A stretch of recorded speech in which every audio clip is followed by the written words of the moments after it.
Hello everyone, how are you all. कैसे हैं आप सब। मैं चंदन कुमार प्रेपियल क्लासेस के ऑनलाइन सेशन में आप समस्त छात्र छात्राओं का फिर से एक बार स्वागत करता हूं। दोस्तों, आज 17 मई 2020 है। जैसा कि हम प्रत्येक कक्षा की शुरुआत आज का इतिहास टुडे इन हिस्ट्री टॉपिक से करते हैं, जिसमें संबंधित तारीख की प्रमुख ऐतिहासिक घटनाओं पर हम चर्चा करते हैं। तो दोस्तों चलते हैं देर न करते हुए। आज का पहला पॉइंट है विश्व संचार दिवस। दोस्तों, आज ही की तारीख 17 मई 1865 1865 को दुनिया में पहली बार विश्व संचार दिवस मनाया गया। ध्यान दें दोस्तों, संचार एक वह साधन है जिससे लोग आपस में एक दूसरे से कनेक्ट होते हैं। आज ही की तारीख को विश्व संचार दिवस मनाया गया था। हमारा दूसरा महत्वपूर्ण बिंदु है वास्को डिगामा। जो भी लोग भारत में रहते हैं लगभग वो वास्को डिगामा का नाम जरूर जानते हैं, क्योंकि वास्को डिगामा ही वो पहला व्यक्ति था जिसने समुद्र मार्ग से भारत की खोज की थी। ध्यान से दोस्तों, आज ही की तारीख 17 मई 1498 को वास्को डिगामा कालीकट तट पर पहुंचा था। खास बात है कि वास्को डिगामा की इस खोज के कारण भारत पूरे यूरोप तक पहुंचा और यूरोप के लोग समुद्री मार्ग से भारत आए। हमारा अगला महत्वपूर्ण बिंदु है बहादुर शाह जफर द्वितीय। ध्यान दें दोस्तों, यह अंतिम मुगल बादशाह है। ध्यान दें, अंतिम मुगल बादशाह। आज ही की तारीख 17 मई 1857 को ये दिल्ली के गद्दी पर बैठे थे और इनके निधन के बाद भारत में पूर्ण रूप से ब्रिटिश शासन की शुरुआत हो जाती है। हमारा अगला महत्वपूर्ण बिंदु है जुनको तेवई। यह एक पर्वतारोही है। इनका संबंध जापान देश से है। आज ही की तारीख 17 मई 1975 को इन्होंने दुनिया के सर्वोच्च पर्वत शिखर माउंट एवरेस्ट की चढ़ाई पूरी की थी। ऐसा करने वाली ये दुनिया की पहली महिला पर्वतारोही है। हमारा अगला बिंदु है अलास्का। ध्यान दें दोस्तों, आज ही की तारीख 17 मई 1884 को अलास्का अमेरिका का यूएसए का हिस्सा बना। आज ही की तारीख इजराइल और लेबनान। ध्यान दें दोस्तों, इजराइल और लेबनान के बीच लंबा समय तक संघर्ष रहा था। आज ही की तारीख 17 मई 1983 को इन दोनों देशों के बीच में संघर्ष विराम की घोषणा हुई और संधि पर हस्ताक्षर हुआ। आज ही के दिन पंकज उधास, भारत के एक मशहूर गजल गायक का जन्म हुआ था 1951 में, 17 मई 1951। ध्यान दें दोस्तों, आज ही की तारीख 2010 में कॉमनवेल्थ खेलों में भारत के बॉक्सरों ने एक ही दिन में 6 स्वर्ण पदक जीते थे, जो एक ऐतिहासिक घटना है। चलते हैं हम लोग दोस्तों करंट अफेयर्स की ओर। आज का पहला करंट अफेयर्स है यूपी सरकार। ध्यान दें दोस्तों, उत्तर प्रदेश की सरकार ने हाल ही में जो लेबर लॉ से संबंधित घोषणाएं की थी उसको निरस्त करने की बात कर दी है, क्योंकि इसको लेकर के देश के अलग अलग राजनेताओं ने सवाल उठाए थे कि कोविड के दौर में लेबर लॉ से संबंधित इस तरह की छेड़छाड़ अच्छा नहीं है, यह श्रमिकों के हित में नहीं है। ध्यान दें, सबसे खास बात उत्तर प्रदेश सरकार पर यह कटाक्ष हो रहा था कि उसने लेबर लॉ को संशोधित कर दिया और उसमें यह कर दिया कि काम के घंटे 8 से 12 घंटे किए जा सकते हैं। इस मामले को लेकर के मामला इलाहाबाद हाई कोर्ट तक चला गया था, इसलिए उत्तर प्रदेश सरकार ने लेबर लॉ को क्या किया है, हाल में इसको निरस्त कर दिया है और पुराना लेबर लॉ ही लागू रहेगा। ध्यान दें दोस्तों, हमारा अगला बिंदु है तमिलनाडु राज्य। तमिलनाडु भारत का दक्षिणी राज्य है। तमिलनाडु राज्य के सीएम पलानी स्वामी ने पूर्व आरबीआई गवर्नर सी रंगराजन की अध्यक्षता में एक समिति का गठन किया है। इस समिति का मुख्य कार्य यह होगा कि वह राज्य सरकार को यह उपाय बताए कि कैसे फिर से देश के राज्य की वित्तीय स्थिति को सुधारा जा सके, कैसे टैक्स की व्यवस्था को सुदृढ़ किया जा सके और कैसे राज्य के नागरिकों की स्थिति को पुनः सुधारा जा सके। ध्यान दें दोस्तों, सी रंगराजन की अध्यक्षता में। और किस राज्य ने गठन किया है? तमिलनाडु राज्य ने इनकी अध्यक्षता में एक समिति का गठन किया जो राज्य सरकार को उपाय सुझाएगा कि कैसे वित्तीय स्थिति सुधारा जाए। हमारा अगला बिंदु है सामाजिक सुरक्षा। ध्यान दें दोस्तों, वर्ल्ड बैंक ने भारत को सामाजिक सुरक्षा कार्यक्रम के लिए 1 अरब डॉलर देने की घोषणा की है। ध्यान दें दोस्तों, सामाजिक सुरक्षा कार्यक्रम के अंदर भारत देश में तरह तरह की योजनाएं चलाई जाती हैं और उन योजनाओं के द्वारा देश के नागरिकों की स्थिति को सुधारा जा सकता है। खास बात है कि यह केवल कोविड-19 से लड़ने के लिए नहीं दिया जा रहा है, वो देश की योजनाओं के लिए विश्व बैंक दे रहा है। ध्यान दें दोस्तों, विश्व बैंक का मुख्यालय आप जानते हैं वाशिंगटन डीसी में है और इसकी स्थापना 1944 में हुई थी और वर्ल्ड बैंक के वर्तमान में प्रमुख डेविड मालपास हैं। हमारा अगला बिंदु है टूवर्ड्स ऑफ टुडे। ध्यान दें दोस्तों, यह एक बहुत महत्वपूर्ण पॉइंट होगा। Tour of duty. ध्यान दें, यह बहुत महत्वपूर्ण होगा क्योंकि इसे 3 इयर्स शॉर्ट सर्विस भी कहा जा सकता है।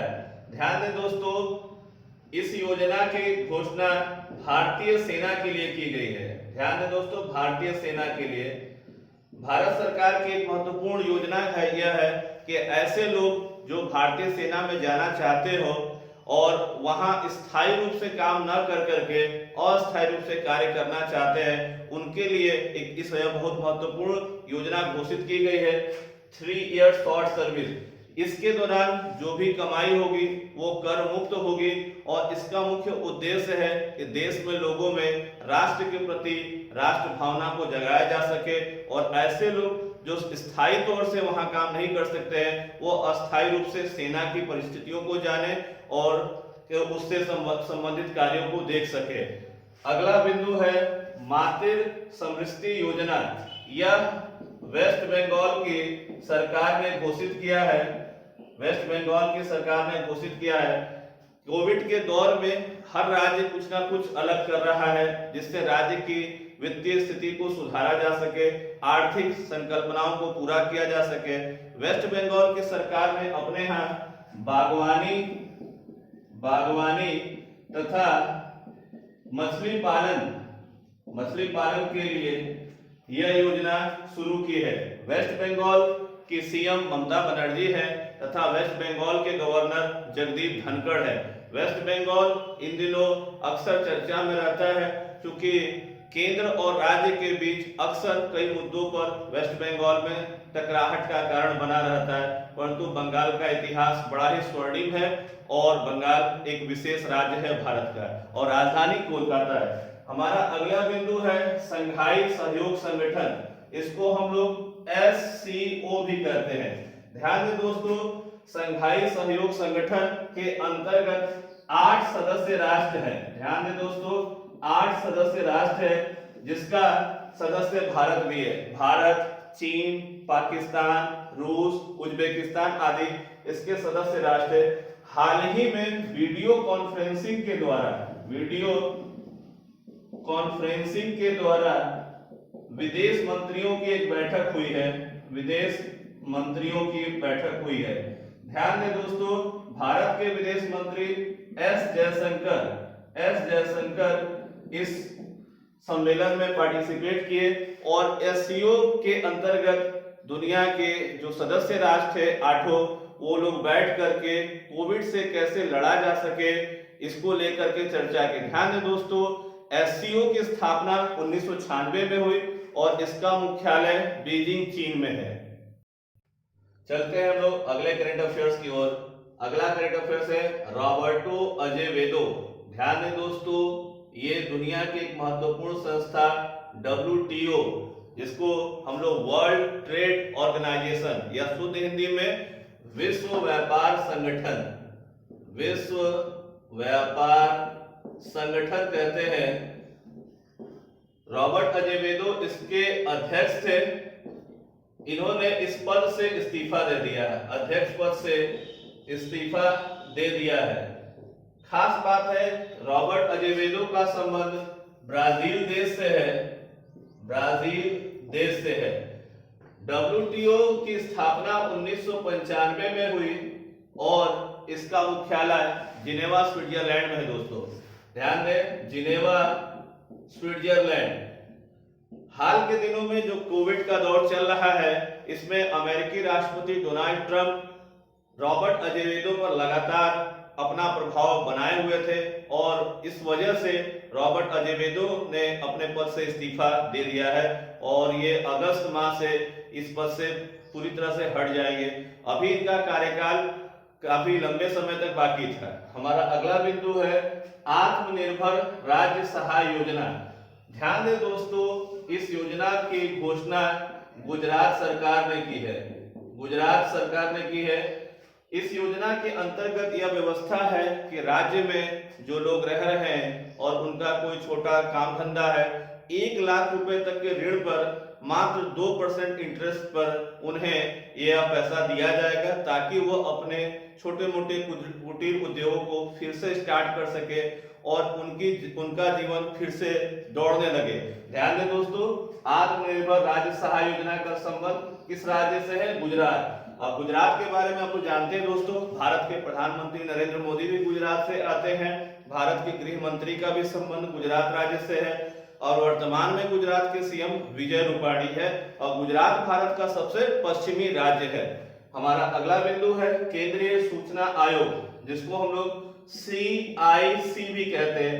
खास बात है दोस्तों, 15 मई 2020 से, ध्यान दें दोस्तों, हमारे देश में एक कानून है जिसका नाम है RTI, right to information act, जो 2005 में पूरे भारत में लागू हुआ, जम्मू एंड कश्मीर राज्य को छोड़कर। परंतु 15 मई 2020 से अब हमारे देश के जम्मू कश्मीर राज्य और लेह लद्दाख, जो दोनों केंद्र शासित राज्य बने हैं, उनके लिए भी आप सूचनाएं मांग सकते हैं। पहले क्या था, जब तक जम्मू कश्मीर राज्य का पुनर्गठन नहीं हुआ था, उससे पहले भारत के अन्य राज्य के लोग वहां से सूचनाएं नहीं ले सकते थे। परंतु अब 15 मई 2020 से केंद्रीय सूचना आयोग जम्मू एंड कश्मीर राज्य से संबंधित और लेह लद्दाख से संबंधित सूचनाओं को देश में दे सकेगा। यह एक ऐतिहासिक घटना है। ध्यान दें दोस्तों, RTI एक्ट 2005 में हमारे देश में आया था, जिसका फुल फॉर्म होता है राइट टू इंफॉर्मेशन एक्ट या सूचना का अधिकार कानून। हमारा अगला बिंदु है एनर्जी ट्रांजिशन इंडेक्स 2020। ध्यान दें दोस्तों, इस इंडेक्स में भारत को 74वां स्थान प्राप्त हुआ है, 74वां स्थान प्राप्त हुआ है, जबकि सबसे अंतिम स्थान 115वां हैती देश को प्राप्त हुआ है, जबकि पहला स्थान स्वीडन देश को प्राप्त हुआ है। ध्यान दें दोस्तों, 115 देशों के 15 देशों में यह सर्वे दुनिया की एक महत्वपूर्ण संस्था है जिसका नाम है WEF। इसका फुल फॉर्म होता है वर्ल्ड इकोनॉमिक फोरम।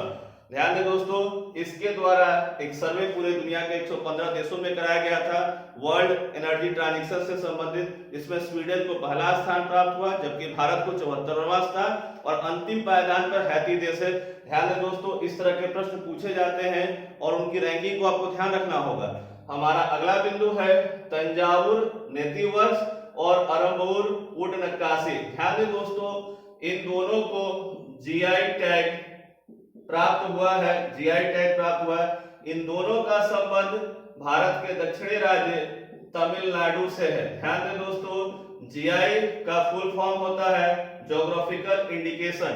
1999 के कानून के बाद से GI टैग देने की शुरुआत हुई। जिसको GI टैग प्राप्त होता है वो अगले 10 वर्षों के लिए होता है। ध्यान दें दोस्तों, जीआई टैग के द्वारा किसी भी स्थान विशेष, वहां के उत्पाद या कोई भी किसी भी तरह के चीज का वो वैश्विक पहचान मिलती है।